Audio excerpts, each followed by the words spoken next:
মাননীয় মুখ্যমন্ত্রী বিধানসভায় স্টেটমেন্ট দিয়েছেন এই ছাত্র আন্দোলন ককরোচ আন্দোলন নামে যে উৎপাত হয়েছে তার সঙ্গে যারা জড়িত এই নিয়মের বাইরে কাজ করেছে কাউকে ছাড়া হবে না। উনি বলেছিলেন 16 জনের লিস্ট আছে, কে কোথায় নামও বলেছেন, অ্যারেস্ট হচ্ছে এবং গুন্ডা দমন যে নতুন আইন হয়েছে সেই আইনে এদের বিচার হবে এবং কাউকে ছাড়া হবে না। যে যা ইচ্ছা করবে পশ্চিমবাংলায় এটা আগে যেগুলো হয়েছে তারও বিচার হবে। ধর্মেন্দ্র প্রধান পদত্যাগ করলেন, কিন্তু রাজনৈতিক মহলের একাংশ বলছেন ছাত্র আন্দোলনের জোরে, একাংশ বলছেন নরেন্দ্র মোদী তার রাজধর্ম পালন করলেন। আপনার কি মনে হয়?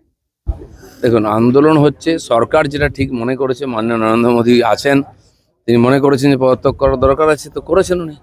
সরকার সব রকম চেষ্টা করেছে, কথাবার্তা বলেছে, অনশন ভাঙার জন্য মাননীয় নাড্ডাজি নিজে গেছেন হসপিটালে এবং বারবার মিটিং হয়েছে। তো ওদের কথাবার্তার মাধ্যমে ছাত্রদের সঙ্গে যেভাবে ব্যবহার করা উচিত, ইমোশনাল ওরা, সরকার সব রকম রাস্তা খুলেছে, ব্যবহার করেছে, তাদের দাবি মানার চেষ্টা করেছে।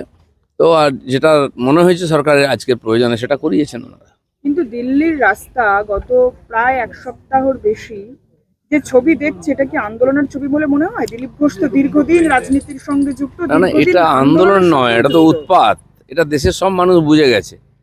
সরকার সেই জন্য কোনো কড়া স্টেপ নেয়নি। দেশের মানুষেরও বোঝা উচিত কারা আন্দোলনের নামে এইসব করছে। সেই সব লোক যারা বারবার দেশের বিরুদ্ধে ইস্যুকে এরা বেশি মদত দেয়, তো সেটা এক্সপোজ হয়েছে। সরকার তার কাজ যেটা করা সেটা করেছে।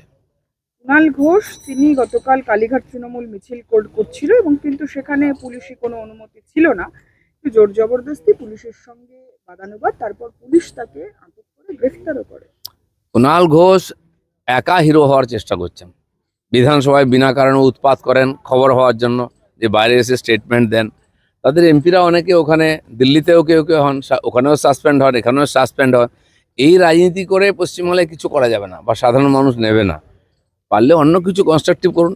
এখন পুলিশ সবার সঙ্গে কথা বলে সবাইকে অনুমতি দিচ্ছে প্রোগ্রাম করার, তারপরে যদি আপনি ঝামেলা করেন তো পুলিশ তার কাজ করবে।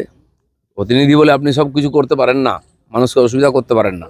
প্রতিকুল রহমান তৃণমূল সিপিআইএম থেকে তৃণমূলে গেলেন, কিন্তু তিনি সমাজ মাধ্যমে পোস্ট করলেন, যে গতকালই পোস্ট করেছেন, যে এই ছাত্র আন্দোলন বা এই যে প্রতিবাদ, সেই প্রতিবাদে হ্যারাস করা হচ্ছে বেশ কিছু ছাত্রছাত্রীদেরকে পুলিশি তলবের নামে। যাদের যাদের পুলিশি তলব করবে বা যাদেরকে এই হ্যারাস করা হচ্ছে, তাদেরকে তিনি আইনি সহযোগিতা দেবেন। উনি ছাত্র আন্দোলনের নেতৃত্ব দিচ্ছেন না কেন? যদি মনে করছেন ওটা ছাত্রিত আন্দোলন, এত বড় নেতা, এ পার্টি ও পার্টি, যে পার্টিতে যাচ্ছেন সেটা ডুবে যাচ্ছে। এখন এই ছাত্র আন্দোলনকে ধরে কি ভেসে থাকার চেষ্টা করছেন? সেজন্য আইনের পথে চলছে, পুলিশ আইনের কাজই করবে, আইনের বাইরে যে যাবে আইন তার বিরুদ্ধে যা করার করবে। धर्मेंद्र प्रधान जी ने इस्तीफा दिया, इसमें कॉकरोच जनता पार्टी की जीत हुई कि राजधर्म का पालन हुआ? नहीं, कोई तो बोलता है राहुल गांधी का जीत है, किस किस का जीत है वो अपना हिसाब किताब करे। सरकार ने भरपूर प्रयास किया आंदोलनकारियों के साथ बातचीत करके समाधान करने के लिए, लेकिन उनका मनसूबा दूसरा था। लेकिन अब व्यवस्था निर्माण हो रहा है। माननीय प्रधानमंत्री जी को लगा कि धर्मेंद्र जी को पता करना चाहिए, उन्होंने बोला होगा, किया है। सरकार हर प्रकार सब लोगों को साथ लेकर विकास की तरफ जाना चाहते हैं और हर चीज़ को बातचीत के माध्यम से समाधान करना चाहती है। उसी दिशा में काम हो रही है। प्रहलाद जोशी को वो तो ठीक है, किसी को तो जिम्मेदारी देना पड़ेगा। शायद मंत्रिमंडल का विस्तार भी हो सकता है, उसमें कुछ बदलाव भी हो सकती है, चर्चा चल रही है, तो बाकी सब ठीक होगा। लेकिन जो विकट परिस्थिति उन्होंने बनाया था लोगों को भ्रमित करके देश में एक अव्यवस्था निर्माण करने के लिए, उसको समाधान करने के लिए बातचीत के माध्यम से सरकार ने भरपूर प्रयास किया और जहाँ तक समाधान करना संभव हुआ। और मुझे लगता है कि आगे और कुछ ऐसा होगा तो जनता भी देखा इन लोगों का असली रूप क्या है। ममता बनर्जी कल घर से बाहर आई, उन्होंने स्कूटी में बैठ के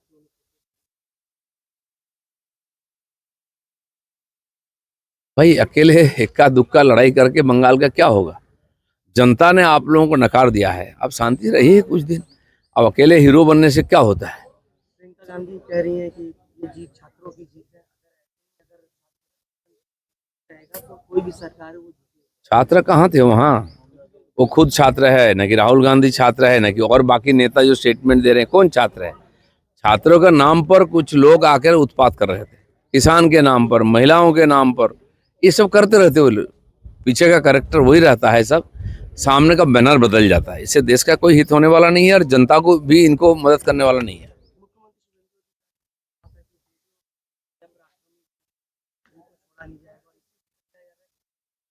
नहीं, यहाँ जो छात्र आंदोलन के नाम पर पथराव हुआ, मीडिया पर्सन्स का ऊपर अटैक हुआ, कैमरा तोड़ा गया, आम आदमी का ऊपर अटैक हुआ है, तो ये कानून का खिलाफ माना जाता है। तो तुरंत इसका कार्रवाई हुई है।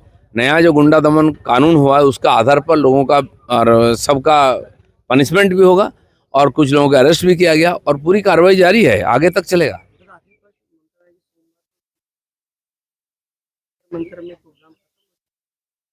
हमेशा ऐसा ही होता है, ममता बनर्जी जाने से पहले मामला खत्म हो जाता है। कोई बुलाया नहीं है, बिन बुलाए मेहमान क्यों बनने जाते हैं? यहाँ हम हिम्मत है तो आंदोलन करके दिखाओ ना। कांग्रेस जनता पार्टी के फाउंडर अभिजीत दीपके ने कहा झुकती है दुनिया, झुकाने वाला चाहिए, इस पे आप क्या